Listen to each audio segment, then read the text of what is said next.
ভাই আগে যারা অন্যায় করছে তাদের বিরুদ্ধেও প্রতিবাদ করা ফরজ ছিল, এখন যারা অন্যায় করতেছে তাদের বিরুদ্ধেও প্রতিবাদ করা ফরজ, ভবিষ্যতে যারা আসবে তারাও যদি অন্যায় করে তাদের বিরুদ্ধেও প্রতিবাদ করা ফরজ। বোর্ডের ব্যাপার যদি আছে, মানুষ এত পাগল 50 টাকা দিলে বোর্ডের নীতি নৈতিকতা পরিবর্তন করবে, এরা আবার জান্নাতের আশা করে। আপনি যখন একজন মানুষকে ভোটে বসাই দিলেন, একটা জারের সন্ধানকে আপনি এমপি বানাই দিলেন, পরবর্তীতে সে যতগুলি খারাপ কাজ করবে আল্লাহর কসম করে বলতেছি প্রত্যেকটা কারণে আপনাকে জাহান্নামের কাতারে দাঁড়াইতে হবে। আপনি আমাকে ভোট দিলেন, আমি গ্রামের মেম্বার হচ্ছি, ভাই কথা বলি কি সময় নষ্ট করতেছি আপনাদের?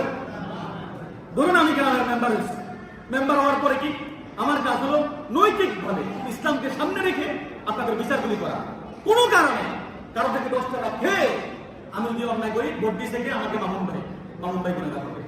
মেম্বারকে আমি ভোট দিলে তো সবাই মামুন ভাইও দিল, তো অন্যায় করছে কি আমি করছি, মেম্বার সাহেব করছে, 10 টাকা খেয়ে ফেলছি, এটা গুণাগার কে?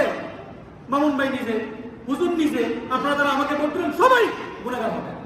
এই জন্য ভোট না দেন সেটা এক ব্যাপার। আল্লাহ কাছে বলতে পারেন যে আল্লাহ ভোট দিন, আপনি ওলামায়ে কেরামকে দিয়ে দেন যে সব মানুষ কোন দল করতেছে কি করতেছে এগুলি দেখার দরকার নাই। এটা আমার ভোটের সময় আসলে পাগল হয়ে যায়, হুজুরে কি বললো এটাও শোনে না, ওয়াজও আসে না, ও চা নিয়ে পড়ে থাকে, চা খাইতেছে। মন্দের ভালো আছে না, মন্দের ভালো something is better then nothing, সবাই খারাপ, এর মধ্যে কিছু ভালো তো আছে। কথা বলেন নাই, সমাজের মধ্যে সবাই কি খারাপ? 2-1 জন মানুষ তো ভালো আছে, ভালো যারা দাঁড়াইছে তাদেরকে এমপি বানান। 50 টাকার জন্য নিজের আমল আখলাক নীতি সবকিছু বিসর্জন দিয়ে নিজেকে ধ্বংস করে ফেলতেছি আমরা। এরপর এটার কারণে সবাই প্রভাবিত হয়। চেয়ারম্যান চাল চুরি করে, ডাল চুরি করে, তো আবার আমার প্রতিবাদও করি যে চেয়ারম্যান ভোট তো তুমি দিলা, সে কি এমনি এমনি চেয়ারম্যান হয়েছে? আমাদেরকে মূল যে সমস্যাগুলি এগুলি ফাইন্ড আউট করে এগুলিকে রিকভার করতে হবে, এগুলির সমাধান খুঁজে বের করতে হবে।